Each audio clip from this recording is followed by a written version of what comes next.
नागपंचमी की कथा।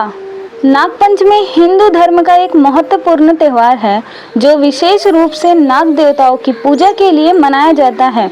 इस दिन श्रद्धालु नाग देवताओं को दूध, फूल और मिठाइयाँ अर्पित करते हैं और उनके आशीर्वाद की कामना करते हैं। नागपंचमी का त्योहार श्रावण महीने के शुक्ल पक्ष की पंचमी तिथि को मनाया जाता है। कथा पुराने समय की बात है। एक ब्राह्मण परिवार था। उस परिवार में 5 बेटे और एक बेटी थी। ब्राह्मण परिवार ने विवाह के लिए अपनी बेटी का रिश्ता एक अच्छे परिवार में तय कर दिया। विवाह के बाद जब बेटी ससुराल गई तो ससुराल के लोग उसे बहुत सताने लगे। उसके भाई इस बात से अनजान थे। एक दिन उसके ससुराल वालों ने उसे खाने के लिए कोई भोजन नहीं दिया और उसे भोजन के कामकाज में पूरी तरह से लगा दिया। उस दिन सावन मास की नागपंचमी थी। उस दिन उसकी सास ने उसे खेतों में काम करने के लिए भेज दिया। वह खेतों में काम कर रही थी कि अचानक उसकी नज़र एक नाग पर पड़ी। वह नाग उस लड़की के पास आया और उसने देखा कि लड़की बहुत ही दुखी और भूखी थी। नाग ने लड़की से पूछा, तू इतनी दुखी क्यों है? लड़की ने अपनी एक दुख भरी कहानी नाग को सुनाई। नाग ने उनकी सारी बातें सुनी और उसे सांत्वना दी।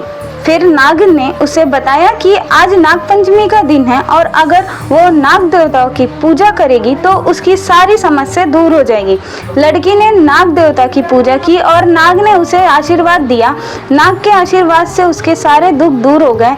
जब वो घर वापस आई तो उसके ससुराल वालों का व्यवहार भी बदल गया। वे अब उसे सम्मान और प्रेम से देखने लगे। धीरे धीरे उसकी जिंदगी सुखमयी हो गई। इस प्रकार नागपंचमी के दिन नाग देवता की पूजा का महत्व बढ़ गया। लोग इस दिन नाग देवताओं की पूजा करके अपने जीवन के सुख, शांति और समृद्धि की कामना करते हैं।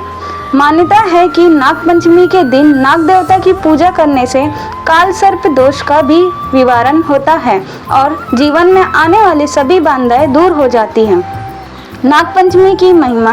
नागपंचमी का दिन इसलिए भी महत्वपूर्ण है क्योंकि इस दिन लोग नाग देवता की पूजा करके उन्हें प्रसन्न करते हैं। ऐसा माना जाता है कि नाग देवता की पूजा से जीवन में धन, धान्य और सुख की प्राप्ति होती है।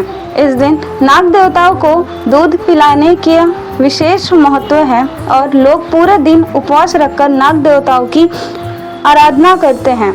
नागपंचमी की कथा यह सिखाती है कि श्रद्धा और विश्वास के किए गए कार्यों का फल अवश्य मिलता है और जीवन में आने वाली कठिनाइयों का समाधान भी मिलता है।